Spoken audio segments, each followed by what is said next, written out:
Bismillahirrahmanirrahim. Assalamualaikum warahmatullahi wabarakatuh.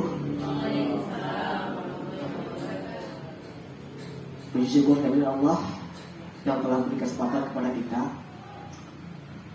yang mana oleh Allah kita masih diberi kesempatan untuk hidup, untuk mendapatkan kesempatan belajar, bekerja, dan menikmati kehidupan ini. Salawat dan salam kepada junjungan kita, semoga kita mendapat syafaatnya di yaumil akhir. Bapak Kepala Ibu Kepala Sekolah dari yang mewakilinya, dan juga ibu-ibu SLB yang saya hormati. Pada kesempatan ini saya bertugas di sini untuk mendampingi Ibu Eka Fitriana. Sebenarnya mari kita sama-sama memberikan support dan dukungan kepada Bu Eka yang akan memberikan visi dan prakarsa perubahan sekolah. Tanpa berpanjang kalimat kepada Ibu Eka, kami persilakan. Terima kasih. Bismillahirrahmanirrahim. Assalamualaikum warahmatullahi wabarakatuh. Alhamdulillah kita bertemu lagi ya setelah kemarin sudah diseminasi aksi nyata modul 1.4.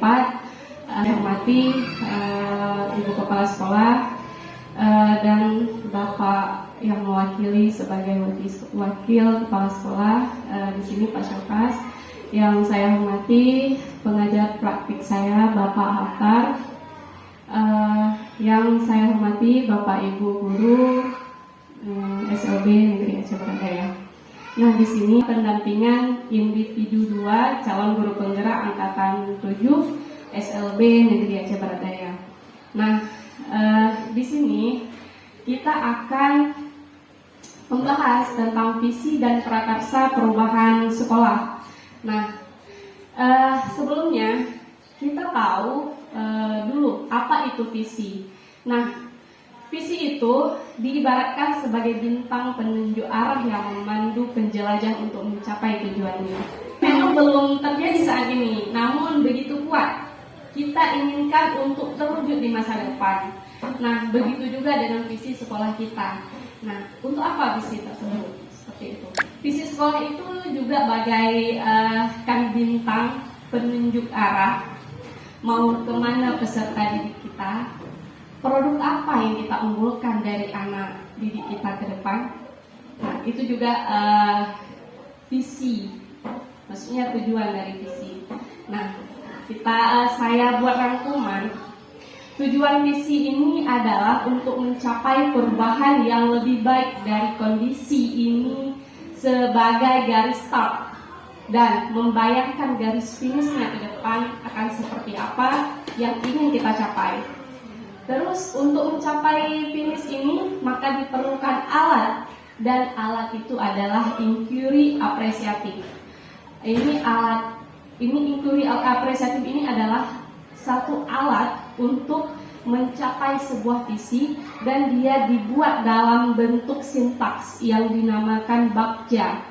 Nah, bagja itu kalau bahasa Sundanya itu artinya bahagia ya, tapi beda. Itu saya baca di modul guru penggerak ada di AMS. Nah, di sini kita akan melihat ini hanya ya baik. Nah, di sini pada acara kita ini kita akan identifikasi secara bersama visi dari sekolah SLBN Aceh Barat Daya. Terus bagaimana cara kita identifikasi visi tersebut? Menggunakan alat tadi, model manajemen perubahan inquiry apresiatif dengan menggunakan sintaks dari tahapan bagja. Di sini baik, saya akan membagikan sedikit, mungkin ini bisa dipakai untuk tahapan bagja yang sudah saya rancang ya. Pertama, kita perlu membuat pertanyaan utama. B itu buat pertanyaan. Hal ini bertujuan untuk menentukan arah penelusuran dengan beberapa pertanyaan yang kemudian diambil kalimat utama. Kemudian ada ambil pelajaran. Yang ambil pelajaran ini digunakan untuk menuntun, mengambil pelajaran atau hikmah. Nah, di sana itu di bagian-bagiannya saya sudah membuat 3 buah kolom. Itu memang sudah disediakan oleh LMS. Di bagian, misalnya di bagian kolom pertama dibuat pertanyaan, itu memang sudah disediakan. Saya tinggal mengisi bagian kedua. Baik. Terus gali mimpi. Menggali mimpi, keadaan ideal yang diinginkan bisa dengan menyusun narasi atau keadaan yang diinginkan. Terus jabarkan rencana. Di sini kita akan mengidentifikasi tindakan yang diperlukan. Dan selanjutnya atur eksekusi. Nah, di sini kita akan membantu mentransformasi rencana menjadi nyata. 3 kolom ya. Pertama, buat pertanyaan utama itu dari tahapan tadi. Kedua, kita membuat pertanyaan. Misalnya, mengapa peserta didik tidak mandiri melakukan aktivitas kehidupan sehari-harinya? Terus kita akan membuat daftar tindakan atau penyelidikan yang perlu dilakukan untuk menjawab pertanyaan tersebut. Setelah kita membuat pertanyaan, kita membuat tindakan atau sebuah penyelidikan, barulah kita dapat menyusun visi dari sebuah sekolah. Nah, di sini sebelum kita melihat visi dari sekolah SLBN Aceh Barat Daya, saya ingin Bapak Ibu menjawab terlebih dahulu kalimat rumpang, yaitu cita-cita untuk murid. Nah, setelah kita memimpikan murid yang seperti apa, kita percaya bahwa murid itu adalah titik-titik. Nah, nanti akan kita simpulkan, akan kita lihat visi sekolah kita apakah sudah sesuai dengan keinginan kita tersebut, seperti itu. Baik Bapak Ibu, saya akan bagikan visionernya ya. Karena saya minta Bapak Ibu mempresentasikan di depan. Mungkin yang pertama Bapak Sukas ya. Baik, terima kasih. Assalamualaikum warahmatullahi wabarakatuh. Di sini kalau kalimat umpamanya cita-cita murid ini hal-hal yang biasa saja, yang terlintas di pikiran, tidak terlalu berkreatif sekali, kan? Tidak terlalu ini kali lah. Jadi kalau saya menulis ini, kita memimpikan anak murid-murid kita itu yang pertama dulu bertakwa dulu kepada Tuhan. Jadi dengan adanya takwa pada Tuhan, dia tahu bahwa yang menciptakannya itu adalah Tuhan. Nah, segala sesuatunya muncul dari situ dulu. Kemudian baru mandiri dia. Itu kan mimpi kita. Mandiri, bisa melakukannya sendiri tanpa ada bantuan. Kalau kita percaya murid kita percaya bahwa murid kita itu bisa melakukan, bisa untuk diajarkan, bisa untuk mendapatkan hal-hal yang bisa untuk dipelajari.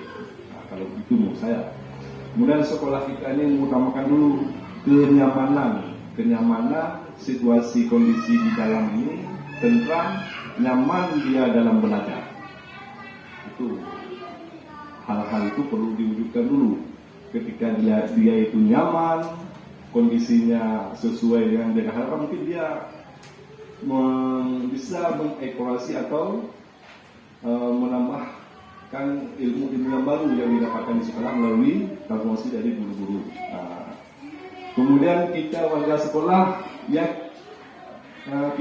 warga di sekolah ini yakin untuk melakukan segala sesuatu yang bisa diperbaiki.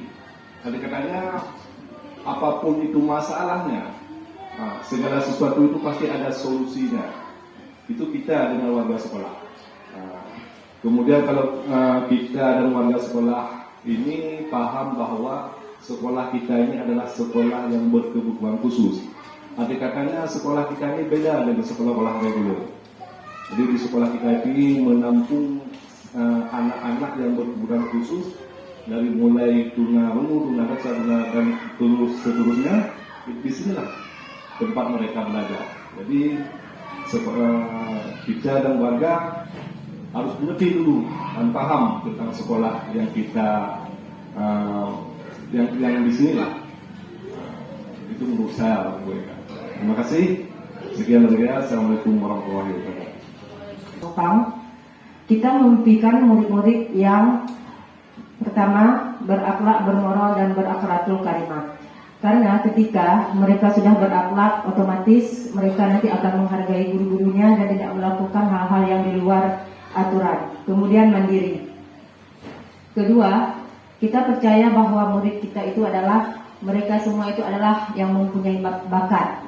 Bahwa mereka semua itu unik, mereka itu berbeda, di dalam keberbedaannya itu mereka semua punya bakat. Kita masuk nih. Setelah kita membuat impian terhadap peserta didik kita, terhadap sekolah kita, ataupun terhadap diri kita dan guru-guru di sekolah SLBN Aceh Barat Daya. Di sini mari kita lihat apa sih visi dari sekolah kita ini. Nah, visi sekolah SLBN Aceh Barat Daya terwujudnya profil pelajar Pancasila yang berkarakter dan mandiri dilandasi nilai agama dan budaya. Baik.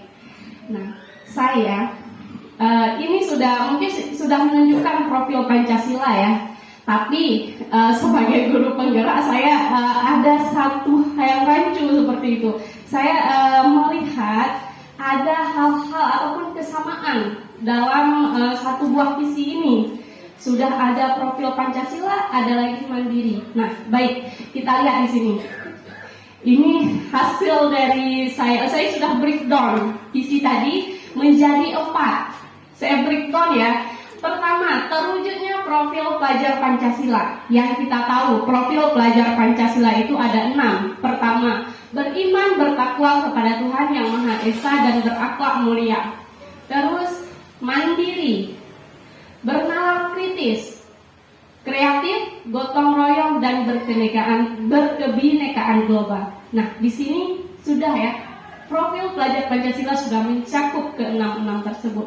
Nah, kita lihat yang kedua, visi kita tadi, terwujudnya peserta didik yang berkarakter. Berkarakter ini kalau menurut Bapak itu masuk ke profil pelajar Pancasila nggak? Bagian mana? Di bagian mana, Bu? Kita bisa lihat di bagian 1 ya Bu Eka, karena di situ ada beriman, bertakwa kepada Tuhan Yang Maha Esa dan berakhlak mulia. Itu sama dengan berkarakter. Iya, cukup. Baik, saya juga setuju ya, Bu Wanti, bahwasanya orang yang sudah beriman bertakwa kepada Tuhan Yang Maha Esa, insya Allah pasti berkarakter. Ya seperti itu ya. Nah, selanjutnya, tapi ini mungkin kenanya masih sedikit ya, mungkin ada lagi. Yang saya breakdown yang ketiga itu terwujudnya peserta didik yang mandiri. Kita lihat lagi di sini. Terwujudnya dan mandiri, ya. Awal katanya terwujudnya berarti peserta didik yang mandiri. Baik. Nah, di dalam profil pelajar Pancasila sudah ada langsung kata mandiri, ya. Ya, di sini sudah ada mandiri. Nah, yang keempat, terwujudnya peserta didik yang memiliki nilai agama dan budaya. Makanya saya bilang tadi, jangan paksakan cara berpikir kita jadikan itu kepada anak diri kita, sehingga nanti dia jadi beban bagi dia. Jadi kita berbahagia saja, membahagiakan dia, dan kita berbahagia dengan kehadiran mereka. Itu yang harus menjadi visi kita. Nah, jadi memang sangat betul sekali apa yang saya bilang Pak Saudara tadi. Saya pikir kita tidak perlu berpanjang-panjang untuk sebuah visi ini, karena lebih enak kalau visi itu visi saya adalah saya ingin anak itu tergali potensinya, talentanya. Nah, apa salahnya? Jadi saya lebih untuk lebih misalnya kalau mau lebih mendalam, tergalinya potensi atau talenta anak didik sesuai dengan bakat dan minatnya.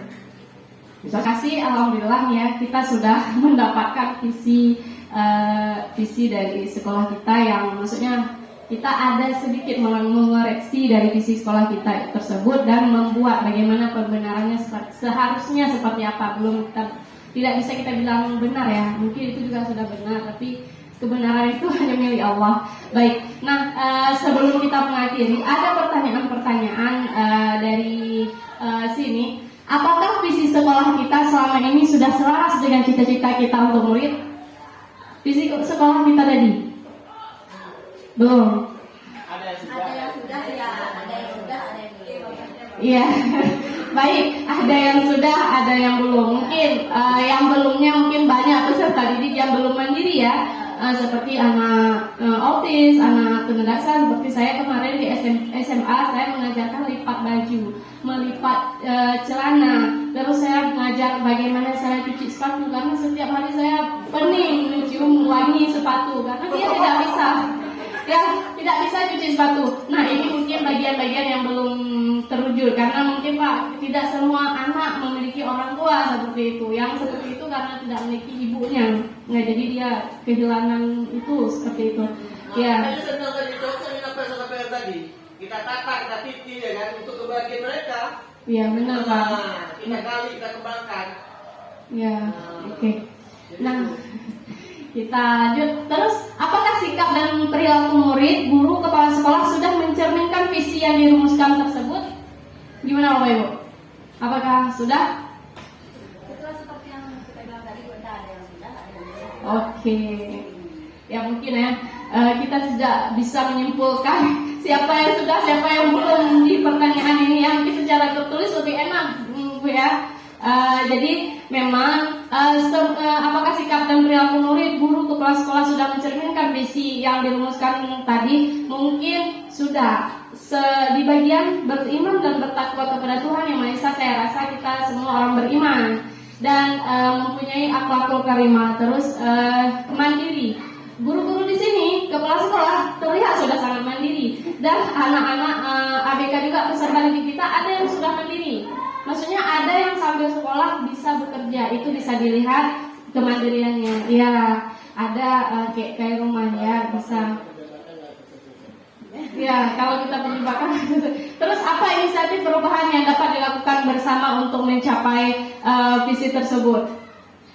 Mungkin saya langsung jawab Bu ya, karena kita tadi sudah terlalu panjang waktunya di sana. Mungkin kita perlu bekerja sama untuk mewujudkan visi kita tadi dan mewujudkan pembelajaran yang merdeka yang di bumi saat ini, yaitu pembelajaran berdiferensiasi, yaitu pembelajaran yang berpihak kepada peserta didik yang sesuai dengan gaya belajar peserta didik, dan yang paling penting mungkin ada beberapa guru di sini perlu melakukan asesmen awal terhadap peserta didik sebelum kita melakukan proses pembelajaran. Nah, buat yang sesederhana dan kita semuanya tahu dan kita berusaha untuk mewujudkannya. Makanya saya lebih terkesan, teringat saya dengan pelatihan pendidikan guru penggerak ini, kita memberikan kebahagiaan setinggi-tingginya kepada anak didik kita, ya, agar mereka jangan menjadi beban di tengah masyarakat. Nah, ini sangat sederhana sekali. Semoga ini jadi motivasi bagi kita semuanya. Dan saya akhiri, Assalamualaikum warahmatullahi wabarakatuh.